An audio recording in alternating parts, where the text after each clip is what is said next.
চেনটা আমাকে কিনে দিয়েছিল, ওটা পাচ্ছি না, ব্যাগেই ছিল। কি বলিস, তোর স্বর্ণের চেন খুঁজে পাচ্ছিস না? আচ্ছা তুই চিন্তা করিস না, হয়তো ক্লাসের আশেপাশে আছে। এই সবাই একটু ওর স্বর্ণের চেনটা খুঁজে দেখতো, পাস কিনা। টেনশন। ফকিন্নির বাচ্চা, সামান্য 2 টাকার চেন হারিয়ে কিভাবে কান্না করছে দেখাবো। ডিসপ্লের একটা চেন চুরি হয়েছে, কেউ যদি চেনটা নিয়ে থাকো সত্যি কথা বলো, এখনই দিয়ে দাও। হ্যাঁ, আর যদি না দাও আমি কিন্তু যে পাশের মসজিদে যাবো, হুজুর থেকে কিন্তু চাল পাড়ে, এবার ওই চাল খাইলে কিন্তু যে চুরি করছে তার গলা থেকে কিন্তু রক্ত বেরোবে, আগেই বলে দিলাম। হ্যাঁ আমরা তোমরা পড়ে চাও।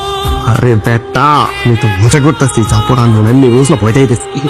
শান্ত, চল আমরা হুজুরের থেকে চাল পরে নিয়ে আসি। এখনো সময় আছে, হ্যাঁ সত্যি কথা বলো, আমি কিন্তু যাইতেছি, গেলাম। চাল পর আবার কি আপু? কাদের মধ্যে এসে পড়লাম আমি? হ্যাঁ, তো স্বর্ণের চেন হারানো নিয়ে এইভাবে কান্নাকাটি করার কি আছে? হয়তো কোটি টাকা হারিয়ে গেলেও আমি এভাবে কান্না করবো না। ফ্যাট কোথাকার।